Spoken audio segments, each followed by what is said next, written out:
ज़िला झंग की तारीख के बारे में बहुत कम लोग ये जानते होंगे कि झंग एक ज़माने में एक रियासत हुआ करती थी और सियाल स्टेट के नाम से पहचानी जाती थी। 1849 में झंग को ज़िला का दर्जा दिया गया। 1851 में झंग का कुछ हिस्सा अलग करके मुल्तान से मिलाकर झंग की तकसीम का ना रुकने वाला सिलसिला शुरू कर दिया गया। 1854 में कोट ईसा शाह के जनूबी इलाका फरोका को उस वक्त के जिला शाहपुर यानी सरगोदा में शामिल कर दिया गया। 1899 में लिया को झंग से अलहदा कर दिया गया। हैदराबाद थल को मियांवाली और पिंडी भटिया को गुजरांवाला से मिला दिया गया। झंग के इलाका साइवाल को मोंटगोमरी के नाम से अलहदा जिला का दर्जा दिया गया। 1900 में टोबा, टेक्सिंग और समंदरी समेत 34 देहातों पर मुश्तमिल इलाका को तहसील लाइलपुर में मिलाकर लाइलपुर फैसलाबाद को अलग जिला का दर्जा देते हुए झंग से अलग कर दिया गया। झंग की सब डिवीजन फैसलाबाद को जिला बनाने के बाद डिवीजन का दर्जा देते हुए झंग को उसमें जम कर दिया गया। 2009 में झंग की तहसील चिनियोट को अलग जिला का दर्जा देकर झंग से काट दिया गया। झंग मुसलसल टुकड़े होता रहा और झंग के सियासतदान और जागीरदार सत्तू पीकर सोते रहे और ये तकसीम अब झंग को इंतहाई कम इलाकों पर लाकर ही रुकी है। एक वक्त था जब झंग में इंडस्ट्री की बहुतायत थी। 1881 की इंटरनेशनल ट्रेड एंड मैन्युफैक्चरिंग की रिपोर्ट के मुताबिक कुल मिलाकर 1600 के करीब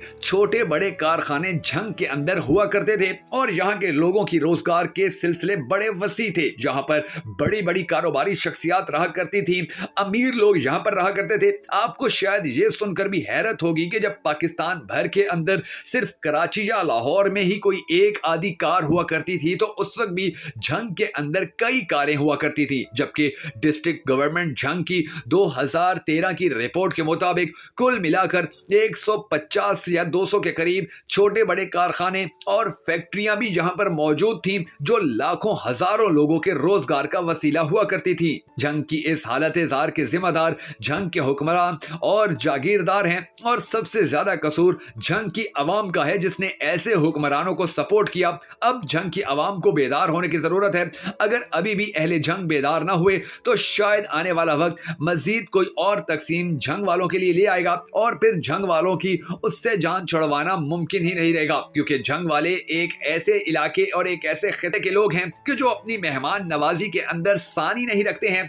आप झंग चले जाएं, यकीन जानिए कि आप बलोचों की, आप खैबर पख्तूनख्वा के पठानों की या मियांवाली के नियाजियों की मेहमान नवाजी भूल जाएंगे। झंग वाले अपने आए हुए मेहमान को सर आंखों पर बिठाना जानते हैं। वो जानते हैं कि मेहमान जब घर आ जाए तो किस तरह से कई कई कत्ल भी माफ कर दिए जाते हैं। झंग के अंदर और जो सबसे बड़ी खसूसियत है वो वहां का वो नौजवान तबका है कि जो बड़ी तादाद के अंदर पढ़ा लिखा भी है, बाशऊर भी है और उसे ये पता है कि उसने अपने मुल्क, अपने शहर और अपने खानदान की कफालत करने या तामीर और तरक्की में अपना किरदार अदा करने के लिए कितनी ज्यादा मेहनत करनी है। आपको ये सुनकर शायद हैरत होगी कि झंग के 100 में से तकरीबन 80% नौजवान ऐसे हैं कि जो यूनिवर्सिटी से आला तालीम हासिल करने के लिए मुसलसल कोशा हैं और झंग की तकरीबन 70% से ज्यादा नौजवान लड़कियां ऐसी हैं कि जिन्होंने आला तालीम हासिल कर रखी है और वो मुसलसल अपनी तालीम को बरोएकार लाते हुए अपने मुल्क और अपने शहर के लिए खिदमत पेश कर रही हैं। झंग वैसे तो माजी के अंदर बदअमनी का बदतरीन तरीके से शिकार भी रहा था, मगर अल्हम्दुलिल्लाह अब झंग के अंदर अमन है और हम सबको इस शहर के लिए दुआ करनी है कि ऐ हमारे परवरदिगार, झंग में हमेशा अमन रहे, यहाँ के लोग हमेशा खुशहाल रहें और हमेशा इसी तरह तरक्की करते रहें कि जिस तरह से अब वो तरक्की करना शुरू हुए हैं। अगर आप भी झंग के लिए होने वाली इस दुआ में शामिल होना चाहें तो कमेंट सेक्शन के अंदर आमीन लिखने के साथ साथ हमारी इस वीडियो को हर झंगोची या झंगवी तक जरूर पहुंचाइएगा।